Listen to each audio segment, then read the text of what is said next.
There is something deeply wrong with Ghosar Quintus. Though it took me a goodly time to see it, the planetoid's local turns of phrase hint at a deviant religion of some kind. Though the Emperor is worshipped in 1,000 different forms across mankind's realm, there is something unsettling about the names and icons used by the people of this far-flung mind. A hunch it may be, but I intend to investigate Ghosar Quintus in person, for these missives have the vile stink of perverted truth. I have requisitioned a unit of Militarum Tempestus from the Capic Eagles to escort me, effective immediately.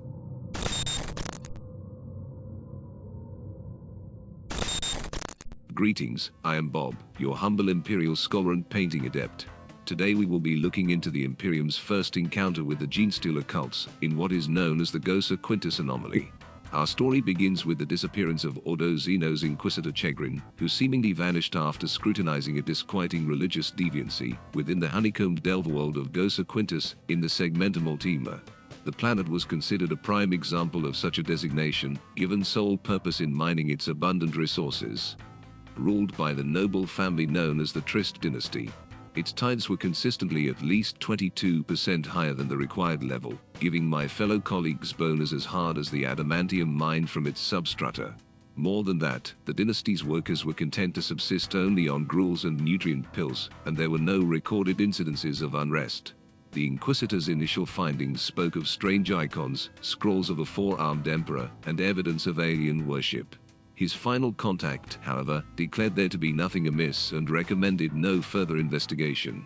Yet Chegrin and his accompanying team of Tempestus Scions were never seen again. Suspecting alien mental influence on the investigator, the Ordo Xenos requested the aid of the Deathwatch chapter. This is where we meet our main protagonist. Chaplain Orton Cassius, a man well known for a calm and reasonable demeanor, seconded from the Ultramarines chapter, commanded the nearest Deathwatch forces. He opted to divide his warriors into two groups. Half continued their extant mission with him. 5 others formed Kill Team Cassius under the command of Thane Electros of the White Consuls, whose mission it was to secure the missing Inquisitor, either returning him or his remains to the Inquisition. Yet Kill Team Cassius, too, was swallowed by whatever mystery hid on Ghosar Quintus. Cassius vowed to discover what had befallen Kill Team Cassius. Not only had he sent them to their fate, but there was something on Ghosar Quintus that defied the Imperium's greatest warriors, and, by extension, the will of the Emperor himself.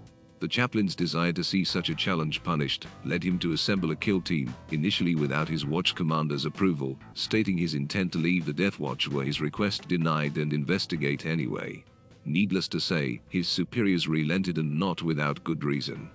Cassius had fought Genestealers before, prior to his induction into the Death Watch. He had already seen reference to a four-armed emperor, sprayed on the interior of a starship host to a clutch of Genestealers.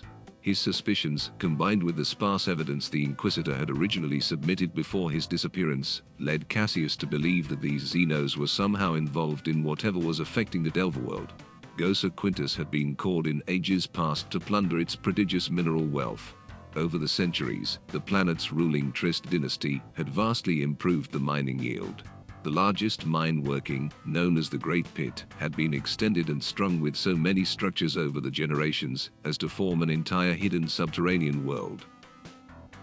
Convinced the evil lurked far beneath the surface of the planet, Cassius chose to focus the search there. His kill team split into smaller squads. A distracting spearhead of full lethality would be the driving force, giving the remaining battle brothers time and space to search and purge at will. Descending into the Great Pit, the chaplain and his kill team were stalked by the Trist's mining clans. The veterans saw that they were not sun-starved laborers, but an abomination of Xeno's Genestealer human hybrids, enthralled to pure-blooded Genestealers. The deeper they fought, the more horrific the abhorrent genetic meldings of humanity and Genestealer they discovered. Within the space of 6 short hours, they had penetrated into the deepest depths of the Great Pit. Cassius discovered and faced down the cult's false god named Great Patriarch by its infected vassals. A broodlord of immense size, this Genestealer Patriarch was flanked by a hybrid vizier, gifted in psychic ability.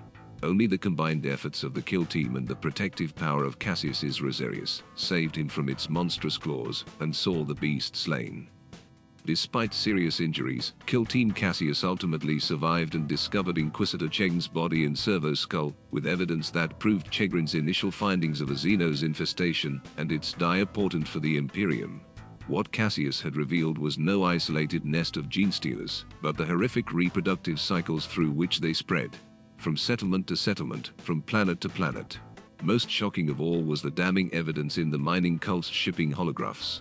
Under the guise of industry, the Xenos' tainted Trist dynasty had spread its curse across not only the Ghosar system, but throughout the sector and perhaps across half the galaxy. The implications were staggering, the scale of the Xenos' threat was unprecedented. Only when the First Tyrannic War began, several solar decades later after the arrival of Hive Fleet Behemoth, did it become clear that gene-stealer infestations represented only the first step in the Great Devourer's plan to consume the galaxy. In breaking open the horror of the cult of the Four-Armed Emperor on Ghosar Quintus, a wide-ranging, insidious genetic contamination of humanity had been uncovered, and a new war against the Xenos threat had begun. It was a war Cassius intended to win. This concludes our brief summary of the Ghosar Quintus anomaly. Thanks for listening, and remember to always stay vigilant against the insidious Xenos. Until next time, goodbye.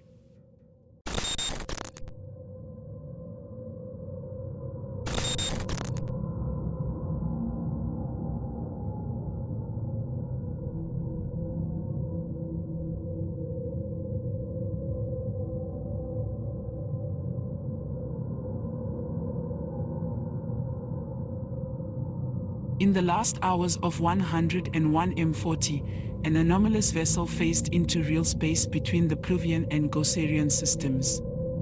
It fitted silhouette descriptors of the space Hulk curse of unreason to within a 0.1% degree. The spotter, Navigator Amelia Thridivist of the Cornucopia of Blades, appended a separate incident report detailing her captain's reactive bombardment and the resultant cluster of debris that broke away from the curse and tumbled towards the Ghosarian system. Though Navigator Thridivist believes she saw the hull of a craft among the debris, she maintains that a hole was torn in it, and that no mortal creature could have survived the bombardment, let alone breach the quarantine protocols of Ghosar or its moons. The curse of unreason passed back into the Pluvian warp anomaly before Ordo Astra could bring a full investigation to bear. Thus the matter has been closed. Ove Dominus Imperator, Inquisitor de Thread, Ordo Astra.